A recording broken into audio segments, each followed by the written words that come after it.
Welcome to the Selling Show, where we unpack, repack, and break down exactly how top experts sell their ideas, their value, and their services. This is your host, David Newman, and you are in the right place if you want better clients, bigger deals, and higher fees.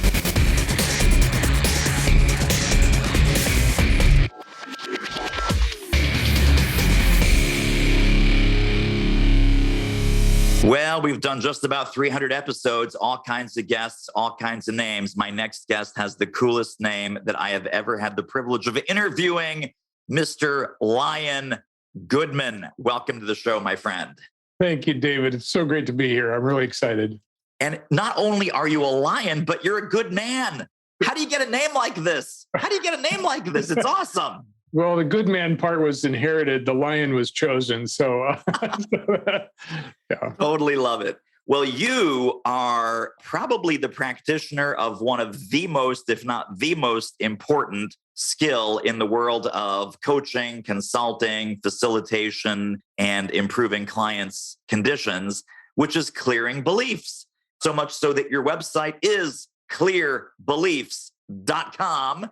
And let's walk through that. How did you come to that work that you're doing today? And then let's talk about what a belief is, and we'll start there.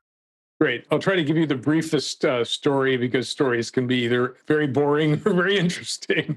So I like to say that when I was a kid, I knew that there was something wrong with me, and I dedicated myself to finding out how to fix it. And so I took all kinds of courses over the period of time, over 100 courses and trainings and workshops to fix myself and to find out what was wrong with me. Fortunately, after all that time, I found out that there was nothing essentially wrong with me. So I'll save your listeners a lot of time. There's nothing essentially wrong with you. However, there's stuff in the way. And over that period of time, I realized that the biggest transformations that occurred for me were when there was a concomitant belief change. The example I like to use is when I realized in therapy that it wasn't my mother's fault. That was like, whoa, that changed everything. Right? Suddenly, I had to take responsibility for myself. So I began investigating beliefs themselves. What are they? Where do they come from? How do we get them? How can they be changed? And through my research, taking lots of different trainings and practices, I realized that most techniques didn't work very well. They would work temporarily or partially, but they weren't permanent. They didn't create that kind of permanent transformational change. And so I started looking into what were the elements that created that kind of change. And what I discovered was that beliefs are made of experiences. Experiences are multidimensional. Therefore, beliefs are multidimensional. And therefore, the technique that just uses one dimension, like just mental or just verbal or just emotional or just spiritual, don't work permanently, because you can clear out part of a belief, but not the whole thing. But when you take a multidimensional approach, you clear the whole multidimensional belief out. It's gone. It doesn't come back. And you get that kind of big transformation. Now, this is so important. And I want our listeners to have the following sort of framework through our conversation, because it's really two layers that I'm seeing here, Lyon. Layer number one, when we're in a sales conversation with a prospect, their beliefs, their lens onto reality, their beliefs about themselves, their beliefs about their team, their beliefs about their company, their beliefs about their future, their beliefs about their success or lack thereof, have a huge, enormous impact on whether you're going to make that sale or not. If you go in just guns blazing and you don't pay attention to this, and you're not sure what you're walking into in a sales conversation or a sales situation, you're probably not going to make that sale. Layer number one. Layer number two, let's say you make the sale. Now you're brought in to facilitate some sort of change, some sort of consulting engagement, coaching engagement, training engagement, where behavior change and results on the client side are dependent on the client taking action. Obviously, clients take action in line with their beliefs. Good, bad, missing, funky, broken, sad, awesome, perfect, superhero strength, it doesn't matter. The results that they have are directly tied to the beliefs that they hold. So really, when we're talking about selling professional services, there ain't nothing more than this beliefs conversation. We solve this and the floodgates open up. Am I correct? You are correct. And you missed one important factor. Tell me. And that is the salesman's own beliefs in themselves, in their ability, in their trust in their product or their service, trust in themselves. So we've got the salesman's beliefs, the client's beliefs, and then the beliefs of the culture also, because when you go into an organization, the culture itself, the organization itself has its own beliefs. So it's complicated. It is why I say beliefs are at the core of everything. Yes, absolutely right. Now, I want to back up because I know we're going to share a cool resource with our listeners a little bit later on. One of the central ideas that you really start that resource talking about is, what is your definition of success? Because I guess it's kind of hard to hit a target that you cannot see and that you have not defined. Why is this whole beliefs process start with, what's our version of success? What's our definition of success? You could also start with, what is the problem I'm experiencing? There's a lot of places to start. Essentially, whatever problem or issue there is out there, when you go down deep enough, you find beliefs at the core. So for people that are interested in success, they have to look at their own beliefs about themselves and about success. What does success constitute? What does it mean? How is it going to change my life? What's the real desire underneath it? These are all forms of belief. And as you said, when you go out into the world, you're confronting the world's beliefs, your potential clients' beliefs. It's everywhere. So the more you understand about beliefs themselves, where they come from, what they are, how they function, the better chance you have of actually creating what you want.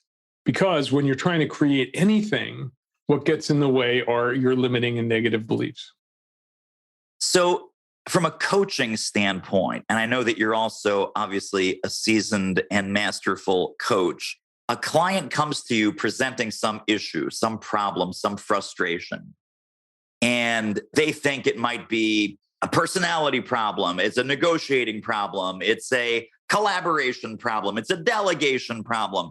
You, however, with your X-ray vision, you can see right through this and you clearly think, well, this is a belief problem. How do you, from a coaching mode, invite that person to have a conversation, not about the surface problem that they're sharing with you, but to really work your magic on that belief level with them and indicate to them that that's really what's going on here and that that will help solve the symptomatic part of it? Well, the interesting thing is that you don't have to talk about beliefs to them. You don't have to give them an education about beliefs or limiting beliefs or negative beliefs or psychology or anything else. You can just ask them normal questions. For example, my favorite one is, what's underneath that? And then what's underneath that? And what's underneath that? And what's underneath that? And if you keep going, you're going to end up with some beliefs. So that's one of the 15 techniques I teach for finding core beliefs to my students. I'll give you a really important example. I was working with a guy who was a multimillionaire, and he had built multimillion-dollar businesses and then lost everything. And then he built multimillion-dollar business and lost it again. And this happened over and over and over to him. And he was frustrated. And he came to me and went, what's happening here? So I began taking him through one of my processes, and we went back into his childhood. Because for me, almost all beliefs that are fundamental started in childhood. I had him working on that feeling about money. There's something wrong with money. And so we followed it back, and he suddenly remembered being 3 years old, walking with his mother on a street, holding his mother's hand, and seeing a shiny penny on the street. And he got very excited, and he reached down for the penny, and his mother jerked him back and said, "Don't touch that, it's dirty." Boom. Okay, so he suddenly realized that he had this belief that money was dirty and that he shouldn't touch it. So no matter how many millions he made, he couldn't hold on to it. It was not possible for him to have it in his hands. So we cleared that one out. He didn't have the problem anymore. And you're saying this is a permanent, like this is never going to come back for this guy.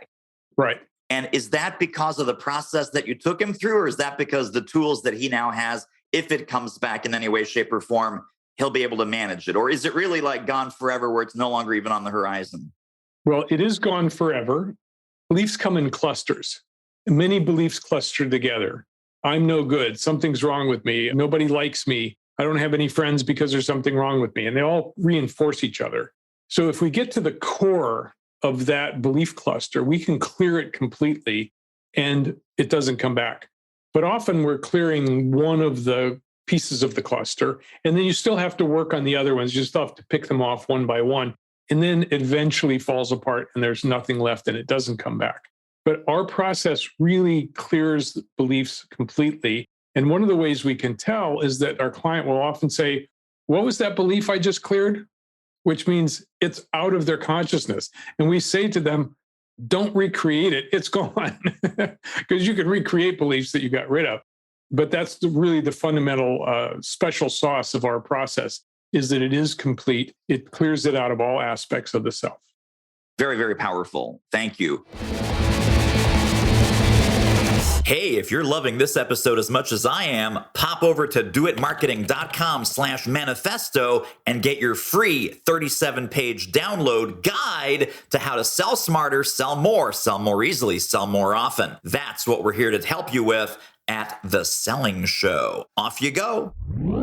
From a coaching, consulting, training, and mentoring perspective, we have clients that come to us over and over and over again with the same behavior, and that can sometimes get frustrating. Now, of course, the reason is they have the same behavior because they have the same beliefs, right? And if we don't do anything to address those beliefs, that behavior is very much likely to continue. So I'll give you a couple examples. And this is not a particular client. This is kind of a conglomeration, right? It's whatever the police do, the composite. It's a composite photo of the criminal. Lyon, I had a prospect and boy, they just couldn't afford me. So I caved on the price.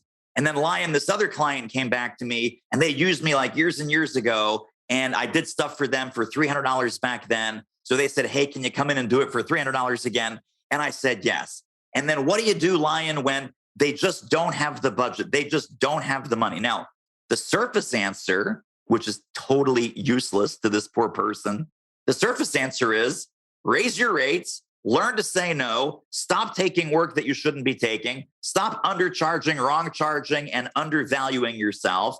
I can say that till I'm blue in the face. And trust me, I've spent years saying that till I'm blue in the face. Clearly, that doesn't work. I'm here to tell you that doesn't work. Well, that's in psychology, that's called counteraction.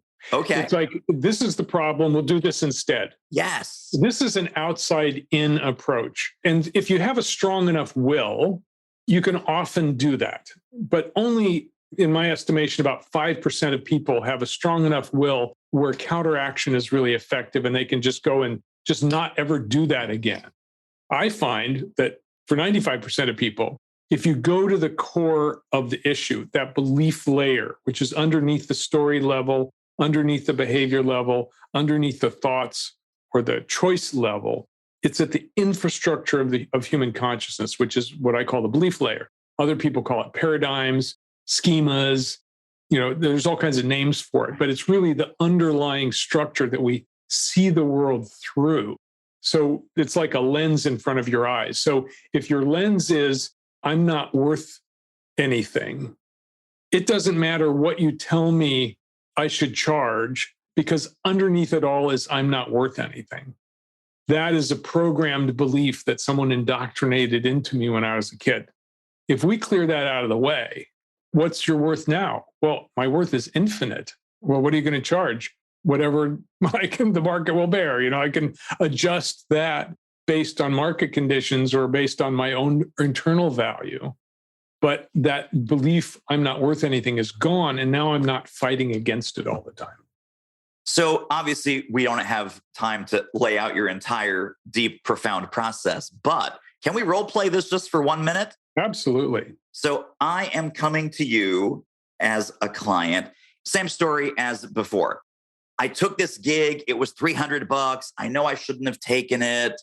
Boy, I wish I could stop doing that because Lyon, and again, this isn't Lyon, this is David. David, you keep saying that I shouldn't do that and I should stop undervaluing myself. So if Lyon were the coach, instead of David being the coach, what questions would you start to use to uncover that self-worth belief? Remember, I said beliefs are multidimensional, which means they're embodied. They are part of our sensations, part of our feelings, part of our ideas, part of our verbal mind and our emotions, our nonverbal mind. So, what I would start with is, David, let's go back to that moment right before you caved on the price. And the client just said, "Hey, you worked for me for $300 before. Could you do it again?" And just feel what you were feeling at that moment. So just close your eyes and remember that moment and just tell me what that felt like. I feel this pulling sensation, being pulled apart, wanting to say one thing and then wanting to say this other thing. And it's like literally a tug of war in my chest. Good, good. So just feel that tug of war and just look at what's on either side of the rope. What's the one thing that's pulling you one way and what's the other thing pulling you the other way? It's this little gremlin version of me pulling the rope into the swamp. And it's this kind of bright, white, shiny new version of me that is pulling the rope out of the swamp. Great. So just look at the gremlin for a minute and ask, what do you believe? What does the gremlin believe? Yes, exactly. Oh, the gremlin believes I can't disappoint this client. I'm not really worth more than $300. $300 4 years ago is $300 today. Who am I to charge all this money? I mean, I could charge $4,000, $5,000, $10,000, but that would be ridiculous because my work isn't worth that. That's what they're thinking. Okay, good. There we have the beliefs that we need to work on because that's what's at the core of that inability to say, sorry, I don't charge that anymore. So now let's go into one of my processes where we can clear the belief. Wow. See, and this is so funny. This is the missing piece. Dude, this is the missing piece. So it would be easy for us as coaches and trainers and consultants to simply wag our finger at this poor client and say, learn to say no. Learn to say no. It's not hard to say no. But it's not at the language level, and it's not even at the intellectual level. It's the gremlins in the swamp. That's exactly right. And the gremlins have been with you your whole life, or at least when they got started, right? Till you're 5 years old, and your father said, you're worthless. What's wrong with you? And so you've had a lot of practice. That gremlin is strong. It's had a lifetime of practice at keeping you down and keeping you aligned with your father's beliefs. So that's part of the magic here, is to understand that whatever you call a gremlin, a saboteur, an inner belief, that belief was formed for a good reason at the time. Because when we're kids, we need to align with our parents, because if we're aligned with them, they'll like us. And if they like us, they won't throw us out to the wolves or flush us down the toilet. And so it's important to align. It's called Stockholm Syndrome in psychology. You align with your captors so that you don't get killed. Well, your parents are your captors. And so you align with their beliefs. And so it was good for you at the time. It's not good for you now. Now it's interfering. So we need to go back and reprogram that early program. Yeah. Wow. And I want to make it clear to our listeners, Lyon doesn't just do this with individual clients. Lyon, most of your work is helping coaches and consultants and people like me train us with the tool set and the skill set to do this with and for our clients. Absolutely. So talk about, because obviously when you're working with coaches, consultants, trainers, speakers, facilitators, you're working with them on two levels, because they're coming to you saying, Lyon, I would love to learn how to clear the beliefs of my clients and my audiences, but then I got to clear my own beliefs as well. So as the consultant, as the professional service provider, what beliefs do you have to clear with your clients before they are able to clear beliefs with and for their clients? Well, first of all, my training, which is a 20-week training, involves a lot of clearing your own beliefs. So what we do is we learn each technique and we apply it to ourselves first. And then we learn how to apply it to the other person. We put people into triads, practice triads, where one person is the client, the other person is the coach, the third person is the observer. And we use that triad over and over and over again with each technique so that you get practice using it. You see, when you use it, you see that, wow, that created transformation. Then when you're the client, you use your real issues, your actual beliefs that you've looked at, and you clear those so that by the time the training is over, you've cleared out your major belief structures and clusters And you are free to then go out and do your work in your business. And you have the tool set to help others do the same. Yeah, really, really powerful. Are people resistant, or are some people resistant to this process sometimes, where it just triggers something or they start getting defensive, like don't poke around in there? And if so, how do you overcome some of that resistance or some of that fear to really dig into what needs to be dug into? That's a great question. Of course, there are people that are resistant to all kinds of things, and especially inner work. First of all, I want to say that coaches are trained in coaching schools to work with the present and the future. This is what's happening. This is where you want to go. Let me help you get from where you are to where you want to go. And they say, don't go into the past, because leave the past for psychologists and psychotherapists. Now, that was a good idea for the coaching industry because they didn't want to get regulated by the states like psychotherapists and psychologists do. So they said, well, we don't deal with the past. That was their way of saying we're not therapists. However, you know, and everyone in your audience knows that you can't move forward if stuff from the past is holding you back. So that's why this is a coaching method for clearing the past so that people can move forward. Because you move forward and an old belief pops up. If you have a machete, like in the jungle, you can clear that out of the way and move forward again. And then the next belief pops up, and then you can clear that one. Once you have that machete in your hand, you can clear whatever comes up that's interfering with your life and with your forward movement. Without the machete, you're caught in the weeds, and the gremlins have the ropes around you. Yes. Yeah. Yes. I'm curious, because you mentioned that beliefs come in clusters and that it's sort of complex, that you might get rid of part of one and then part of another pops up, and then you have to sort of deal with them individually, kind of isolate and destroy. But I'm wondering, on a personality level, and just let me know if this even makes sense in your world or if I'm even thinking about it the wrong way. On the personality level, we're working with clients and we say, well, here's Barbara. Man, Barbara's always so negative. And here's Susan. Oh my God, Susan is all about victim mentality. She's always the victim. This one over here, snarky, defensive, snippy, never opens up, like a prickly porcupine.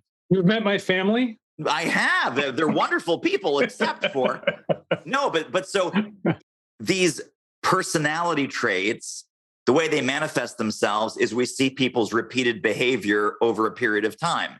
Negativity, cynicism, pessimism, victim mentality.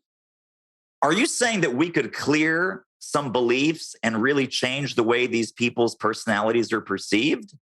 Yes.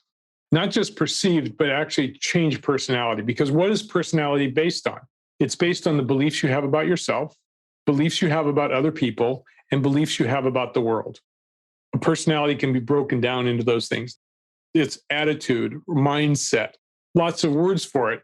But the fact is that it's composed of the set of beliefs that we've accumulated when we were children, turned into teenagers, rebelled against our parents, created ourselves as adults, got programmed with mentors and teachers, and then we settled in on, this is my worldview.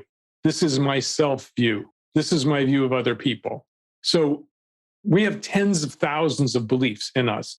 A lot of them are neutral. That is a cat. That's a belief, but it doesn't have any emotional charge. Some of them are very positive and empowering. I can do anything I set my mind to. And a lot of them are negative or limiting. I'll never be a success. I'm not worth anything. I can't ever play the piano. Now, the fact is that all beliefs are self-reinforcing. So when you say, I'll never be able to play the piano, guess what you won't do? Study and practice, right? Which is the only way to learn how to play the piano. So our beliefs actually reinforce themselves because we're seeing through the filter, life is hard. Now, if I'm looking through the life is hard filter, all I see is how hard life is. If I can change filters and look through life as joy, guess what I'm going to experience in my life? And that's the kind of work that we do. So personality is a built up self structure, and it can be changed. Wait. We're not just going to listen to this episode. There are downloads, there are resources, there are links, there are bonuses waiting for you on this episode's page when you go over to doitmarketing.com/podcast. That's right, doitmarketing.com/podcast. Grab the notes right under this episode. See you over there. And maybe some coaches and consultants have sort of instinctively stumbled on one or two little tiny aspects of this. I'll tell you, I stumbled on this. This was a couple years ago. I've had so many clients, Lyon, say to me, well, David, I'm stuck. I don't know what to do. And I'm stuck. And I'm stuck on being stuck. And I'm stuck. And I said, okay, totally understand. Do me a favor. Grab a pen, grab a piece of paper. Let's write down all the benefits of being stuck. When you're stuck, you're off the hook on all kinds of things. So if you're stuck, I don't need to market. I don't need to sell. I don't need to put myself out there. I don't need to work all that hard. I don't need to, engage in sales activity. I don't need to negotiate. No one's going to say no to me. If I'm stuck, I'm just going to stay stuck. Don't need to take action. Don't need to work. Don't need to whatever. I literally have them make a list of 10, 15 different things. If I'm stuck, what are the benefits of being stuck? What do you get to do when you're stuck? And then they make the list, but I now see that as a teeny tiny remote corner of what we could be uncovering. That is one tactic. That is one tactic of one strategy of the hundreds that you share with your clients. But is that if it wasn't done by an amateur like me, is that in the scope of the kinds of exercises and thought patterns that you're trying to get into people that, hey, this belief has served you pretty good over the years, and I'm asking you to let it go. Let's talk about what you might lose if you let it go. Absolutely. That is a significant component because beliefs turn into strategies. They turn into behavioral patterns, right? And a lot of stuckness, this is to add to your already understood principle, is that stuckness often comes from that thing you experienced with the gremlin and the white knight, right? There's two beliefs that are in conflict with each other. So for example, I want to lose weight and I don't want to give up sweets. I want to make a lot of money, but I don't want to be embarrassed by someone saying no. When two beliefs are pushing against each other, you've heard the term resistance creates persistence, right? So when two beliefs are pushing against each other, you get hard stuckness. Now, in those cases, you have to clear both beliefs at once because neither one of them is true, right? So once you do that, then you have clear space. When you've cleared a belief, you create space.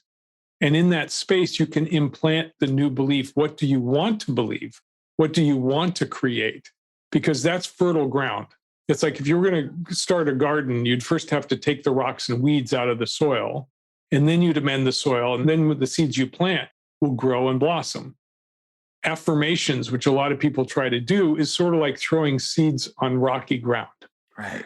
Not much takes, and it doesn't last very long, and the birds eat it.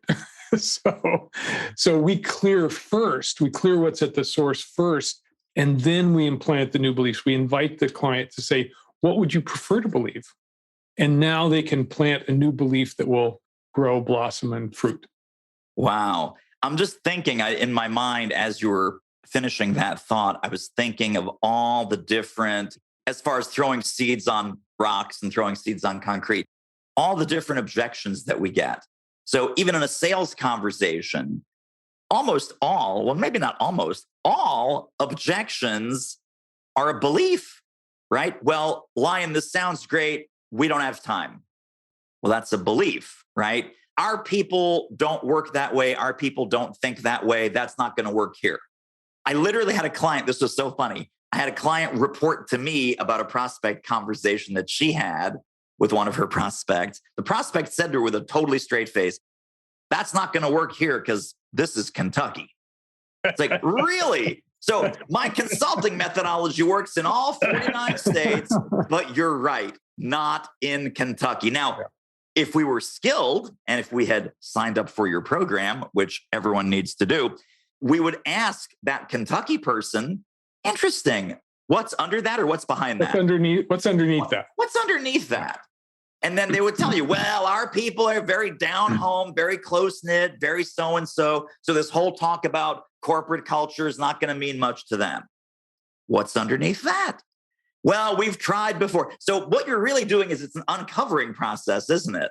It is. It is. And indeed. so as we deal with these beliefs, I'm imagining that in your methodology, training, and tools, there are delicate, diplomatic, which neither one of which are my specialties, delicate and diplomatic ways to isolate those, address those, hold them up, discuss them like a mature adult, and have the client change their own mind. Because one thing I want our folks to really hear, this is not about arguing with clients or prospects. Right. It's not about fighting with them, right? Yeah, not making them wrong for their beliefs. It's holding a space and not making them wrong, but also opening them up to this process of seeing the possibilities. Right. One of the great ways to start this process is to simply say to this guy who just said, well, that won't work in Kentucky, that's an interesting belief.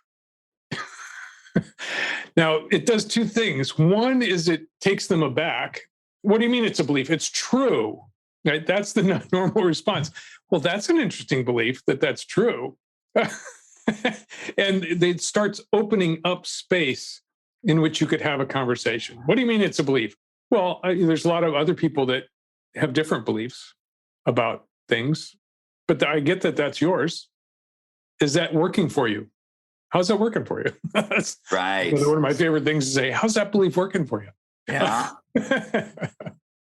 Whew. Wow. Really, really powerful. Well, I want to sort of, as we're coming to a close, I've got two final questions for you. The final question is, how can people get in touch and stay in touch with more Lyon Goodman brilliance? And we'll have resources and links and downloads and goodies and all kinds of things. But the second to last question is, and this has been so valuable and eye-opening, if there were one thing that you would want our folks to take away from our entire conversation today about beliefs, what beliefs are, how beliefs get in the way of the sales process, how beliefs get in the way of the delivering your services process, and what the power of clearing beliefs can really do for a consultant or coach or trainer or speaker, what would that overarching take-home idea be? I love this question, and I never prepare for it. So I see what emerges. And what's emerging is, if you're having a problem with closing, examine your beliefs and change them. If you're having a problem with prospecting, examine your beliefs and learn how to change them. If you're having a problem with self-belief, belief in yourself, in your own trust in yourself, your own process, examine your beliefs and get them changed. If you're having a problem in your relationship at home or your relationship at work, examine your beliefs. And when you can start looking inside and seeing what your attitude is made of, what your mindset is made of, what your behavior is made of, what your choices are made of, then you've broken it down to the component level. And the components can be changed, and they can be changed permanently. So knowing that, just knowing that, begins to take the light that we have looking outward, the miner's lamp, right? And we turn it in toward ourselves. When we start examining ourselves, that opens up a myriad of possibilities. Because when you can see, oh yeah, that's just a belief I'm holding, that opens the possibility that you can change it. Self-awareness, it should always be applied first. Yes. Reminds me of the saying, and I'm not sure who said it, don't believe everything you hear, even if it's coming from your own head. Oh, that's great. Right? Don't believe everything you hear, even if it's coming from inside your own head. Especially if it's coming Especially, exactly. Well, Lyon Goodman, where can people get connected and stay connected to more of your brilliance, the Clear Beliefs Method, websites, downloads, links? And we're going to link all of these up right below this episode in the show notes. Where can we send people? What can we give them? Great. Well, my main website is clearbeliefs.com. That will lead you to information about my training, the Clear Beliefs Coach Training, which happens twice a year. It is absolutely brilliant. People come out with rave reviews and transformation both. So I'm very proud of that training that we've created over a 20-year period. And there's a free ebook called Clear Your Clients' Limiting Beliefs, which tells you about the training and about beliefs themselves. And that's available at clearbeliefs.com/ebook. So those are the two best ways to get signed up. I welcome people's direct emails if they have a question, lion@clearbeliefs.com. Totally fantastic. So clearbeliefs.com, clearbeliefs.com/ebook. And then the email is Lyon, that's Lion, like the king of the jungle, lion@clearbeliefs.com. Lyon Goodman, you are a good man. And I so much appreciate you. We're doing all kinds of fun things together. We're just getting rolling here, just getting started. I am so privileged and honored to be in your world. And thanks for being on with us today. David, it's a total pleasure and a great joy to hang out with you. I really enjoy your sense of humor and your energy levels. Brilliant. More to come, my friend. More to come. Thank you. And that wraps up another episode of The Selling Show. Hey, tell you what, if you like us, rate us and review us on Apple Podcasts, subscribe, tell a friend, go grab the notes and downloads and extras at thesellingshow.com. See you next time.